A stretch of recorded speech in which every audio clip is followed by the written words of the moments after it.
Welcome to our talk, Hey Alexa, is this skill safe? Taking a closer look at the Alexa skill ecosystem.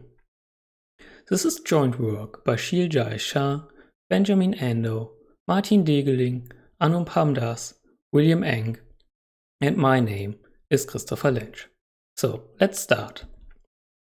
What are voice assistants? They offer a voice-based user interface, and they have seen widespread adoption in the recent years. There are now more than 3 billion devices, and Amazon is the biggest player today. They are placed in personal settings and are always listening, and this can cause a potential threat to privacy. We have also seen new security and privacy risks arise with these devices, because they are connected to smart home devices and integrated with other digital services. Well, how does Alexa work? It all starts with the user saying, Alexa. The Echo device becomes active and starts listening. In our case, it will record open daily quotes. That will be a simple example for now.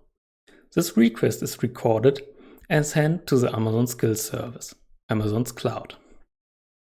The request and the recording will be transcribed to text and resolved to an intent.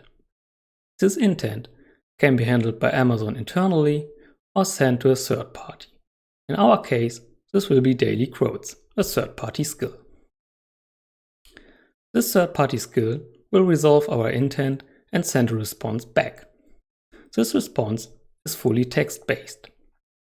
This text is processed by the Amazon Skills Service and streamed to the Echo device as an audio stream. And our Echo device will now read out the response. This will be today's quote, enjoy the little things. And our user's request is fulfilled. So, a few more words about skills. You can think of skills as applications for voice assistants, as they enhance basic functionalities and integrate with third-party services, like apps do. You can see a listing of 2 skills on the right-hand side, one to control your Roomba and one to control your smart TV. But unlike apps, you don't have to download and install them. You can simply activate them by saying Alexa open or start and its respective invocation name. This will add new intent handlers to your cloud account. All skills are vetted prior to publication by Amazon, before they appear in the public store. And skill providers will only see intents they registered for and nothing else. They also will never see raw audio files, as all audio handling is completely done by Amazon. So, what were our research questions? We started off with what limitations exist in the current skill vetting process. We wanted to understand how an adversary can enhance his chances to be successful with attacks on the user or launch phishing attacks better. We looked at duplicate invocation names, developer name handling, registered intents, and the permission model. We also took a closer look at how effective skill squatting attacks are and which patterns in skill squattings are more effective. We also looked at the requirement, which Amazon mandates for certain skills, of providing a privacy policy and how effective it is. And we took a closer look how developers are handling data disclosure in these policies. I can't tell you about everything today because we are limited in time, so I will highlight only a few findings. For all findings, please have a look in our paper or on our website. We build up heavily on research by other researchers before us, especially in the section of skill squatting, but also privacy policies for skills have been studied before. For related work, please again have a look in our paper. So, what did we do? We started out with scrolling the top 7 skills stores for metadata. This were the US, Skills Store, United Kingdom, Canada, Australia, but also non-English speaking stores like Germany, France, and Japan. We extracted the metadata from the public skill listing pages. You can see an example on the right-hand side. We extracted public information like skill public name, developer ratings, but much more information which is visible on these public pages. We found more than 150,000 skills across all stores, but only 90,000 of them were unique. So you can publish one skill to different stores at the same time. We also invoked existing skills via a semi-automated approach via the Amazon TTS system Poly. I will tell you a bit more in a minute about it. We also enhanced the NLP tool PolyCheck to analyze skills privacy policies and adapted it to Amazon's permission system. We also published our own skills to highlight different flaws in the current vetting process and test our hypothesis. So let's start with research question 1. How can an attacker enhance his likelihood of activating his skill? So for space facts, there are 81 skills. And if you say, Alexa, open space facts, one of them has to be activated, but we don't know which one. Amazon states it's based on user activity, but we have no public measure for user activity. And it's quite common, even for other skills, to have the same invocation name. So we started out to correlate it with public known attributes. Therefore, we looked at skill pairs. Skills which have the same invocation name, but differ in other attributes, like number of ratings, average rating, permission, and many more we could find. So we did this with a semi-automated approach, as I said earlier. You can see our setup on the right-hand side. In the front is a speaker which read out our invocation phrases like Alexa open and the skill name. In the middle is a Raspberry Pi which served as a controller. It generated the speech samples, making use of Amazon's Poly service, and also observed the Alexa app's activity log to see which skills activated. In the back is an actual Amazon Echo device which served as a recorder. So what did we find? We found that more ratings are favored and that also higher average rating is favored. Well, this is only correlation and doesn't necessarily mean causation. To enhance our check, we also launched our own skill pair, again with identical invocation name, which have never been present in the skill store before. Then we increased the number of ratings and interactions with our skill. However, we failed to change the skill selection process. So what's the takeaway here? Auto-enable lacks transparency with duplicate invocation names, and users can easily activate the wrong skill. This can be of help for an attacker to launch a phishing attack.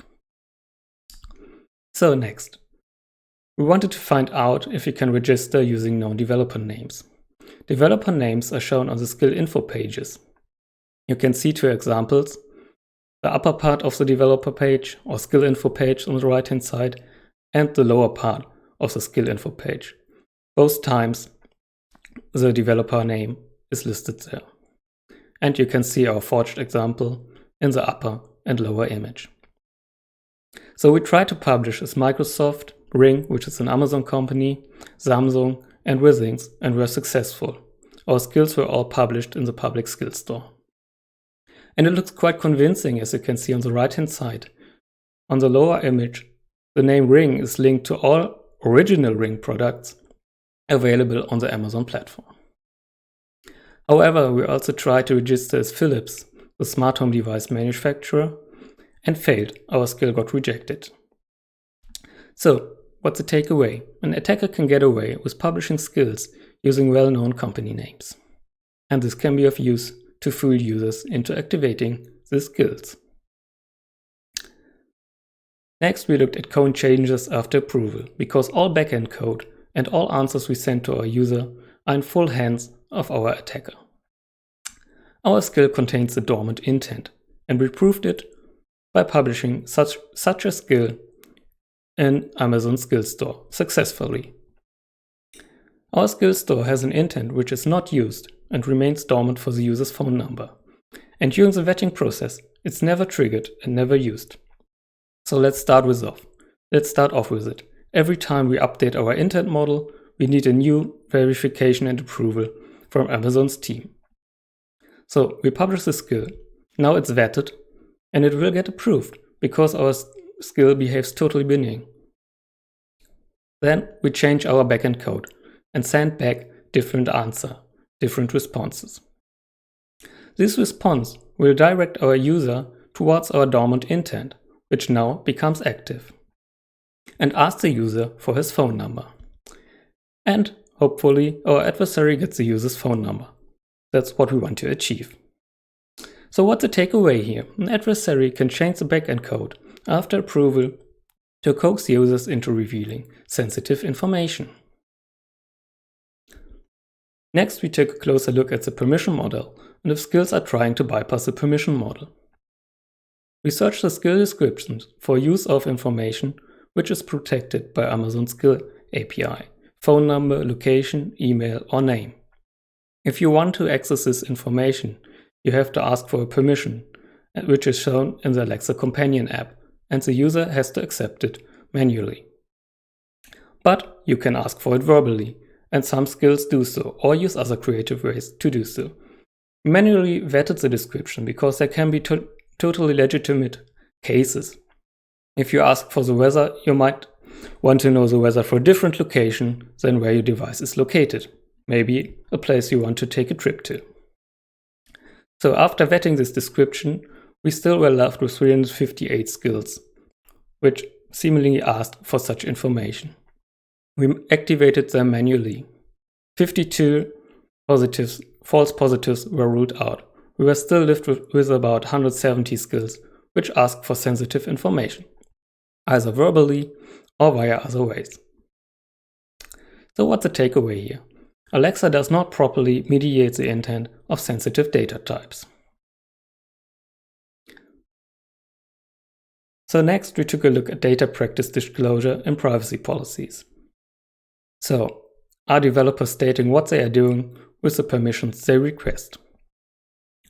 Overall, we found that about 29% of skills provide a privacy policy. However, it's not mandated for every skill, only for skills making use of the permission API. However, we found that the skills category kids has only about 13% of the skills providing a privacy policy, which is very low. But let's look at skills which actually request a permission, and let's see if they really disclose it to the user. Therefore, we use the tool PolyCheck, which we enhanced and adapted to work with the Amazon permission model and to cope with skill-specific privacy policies. PolyCheck will show data transfers and how they are disclosed in the privacy policies and how consistent or inconsistent this disclosure is.